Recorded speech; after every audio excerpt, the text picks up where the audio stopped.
बिस्मिल्लाहिर्रहमानिर्रहीम। अस्सलामु अलैकुम वरहमतुल्लाहि वबरकातुहू।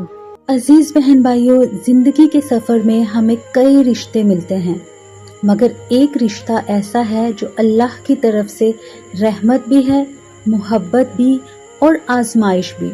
ये रिश्ता है मियाँ बीवी का रिश्ता। एक मर्द की गैरत का अंदाजा इस बात से लगाया जा सकता है कि वो अपनी औरत के लिबास, इज्जत और वक़ार का कितना ख्याल रखता है। हमें सोचना चाहिए कि हमारी औरतें किस तरह के लिबास में हैं। क्या हम उनकी इज्जत के निगहबान हैं या ज़माने के ताने खोल रहे हैं। मियाँ बीवी का रिश्ता सिर्फ कागजी नहीं, बल्कि ये एक अहद है कि हर धूप और छाँव में साथ देंगे, अपनी बीवी के खिलाफ किसी को बात करने का मौका ना दें। बीवी की इज्जत शोहर की अपनी इज्जत है। बीवी की आंख में कभी आंसू न आने दें, क्योंकि जब बीवी रोती है शोहर के रिस्क से बरकत उड़ जाती है। अल्लाह की इबादत के कई तरीके हैं। एक खूबसूरत तरीका ये है कि मियाँ बीवी एक दूसरे से मोहब्बत करें। शोहर सिर्फ तारीफ ना करे, बीवी का एहसास करे।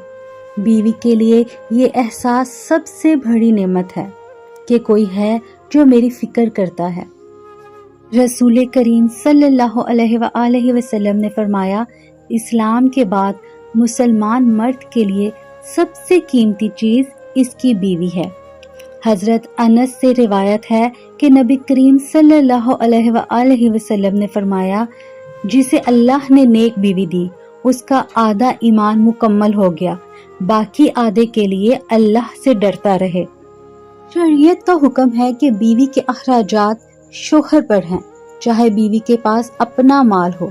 शोहर जब ये हक खुश दिली से अदा करता है तो बीवी फरमाबरदार रहती है, अगर ना करे तो बदगुमानी और दूरी पैदा हो जाती है। अजीज बहन भाइयों, बीवी का रूठ जाना सुन्नत आयशा है। बीवी को मनाना सुन्नत रसूल सल्लल्लाहु अलैहि वसल्लम है। नाराज बीवी को मनाना कमजोरी नहीं, ये नबी करीम सल्लल्लाहु अलैहि वसल्लम की सुन्नत पर अमल करना है।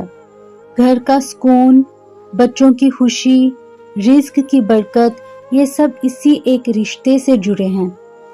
अल्लाह मियाँ बीवी को एक दूसरे की इज्जत, वक़ार और खुशी का ख्याल रखने वाला बनाए, एक दूसरे का सहारा बनने वाला बनाए, ताकि घरों में मोहब्बत और सुकून हो, और हमें सुन्नत रसूल सल्लल्लाहु अलैहि वसल्लम के मुताबिक जिंदगी गुजारने वाला बनाए। आमीन या रब्बुल आलमीन।